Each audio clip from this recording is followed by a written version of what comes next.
Bonjour et bienvenue dans la vidéo de présentation des facettes. Alors, une facette, c'est quoi? Ça va permettre d'organiser et d'affiner des résultats de recherche en fonction de critères présélectionnés. Elles sont possibles pour les autorités, les notices externes, mais surtout pour toutes les notices de manière générale lors d'une recherche en opaque. Donc, on va aller en partie facettes, donc administration opaque facette, notice. Donc là, on va rester dans l'exemple des notices. La facette, on peut l'afficher en partie gestion et ou en opaque. Donc, nous, on va voilà, l'afficher uniquement en opaque pour le test. Donc, on clique sur ajouter une facette. Ensuite, je vais appeler la facette auteur principal, parce que je vais faire une facette sur les auteurs principaux. Je choisis le critère auteur. Alors voilà, il y a un sacré nombre de critères possibles. Voilà, je choisis auteur. Donc, sachant que auteur, hein, c'est l'auteur principal. Pour auteur secondaire, c'est dans auteur secondaire. En filtre secondaire, on va choisir le champ sur lequel va porter la facette. Donc moi, voilà, je vais rester sur l'élément d'entrée ou le nom. J'aurais pu faire une facette sur le prénom ou autre, mais je vais rester sur le nom.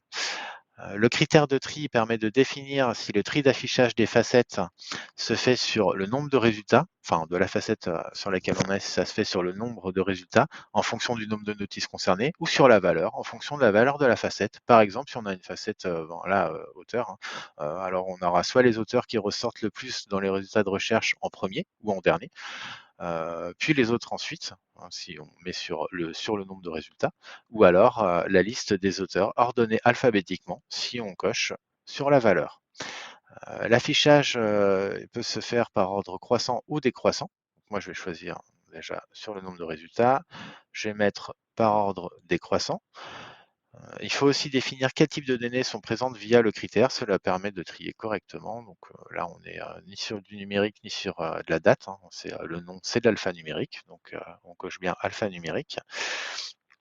Ensuite, on définit le nombre de maximum de valeurs à afficher dans la facette. Par exemple, il n'est peut-être pas nécessaire d'afficher les auteurs qui n'ont qu'un document proposé dans le résultat de recherche. Si on souhaite que le lecteur voit les 5 premiers auteurs qui ressortent le plus, dans les notices. À ce moment-là, voilà, on va mettre 5 dans le nombre maximum d'items. Ensuite, on va définir le nombre de valeurs affichées avant le plus. Ça permet de limiter la liste tout en laissant la possibilité de la déplier pour voir tous les résultats.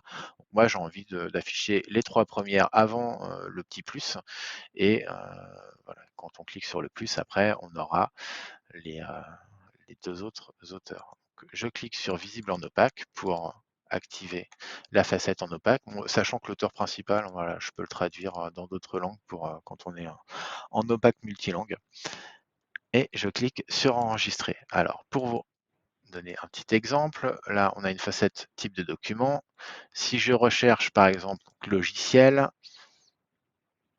voilà, on a la facette ici qui montre plusieurs types de documents. Donc, on a 2 notices dans le type de document veille métier, une notice qui répond aux résultats de recherche dans le document outil ressources de formation et une notice qui répond dans le type de document schéma. Donc, si je clique sur veille métier, j'ai bien mes 2 documents. Alors, je peux très bien donc réinitialiser le tout et n'afficher que les notices qui sont dans le type de document schéma et outils ressources de formation. Dans ce cas-là, je coche les deux et je fais filtrer. Voilà. Ben, je vous souhaite une très bonne journée.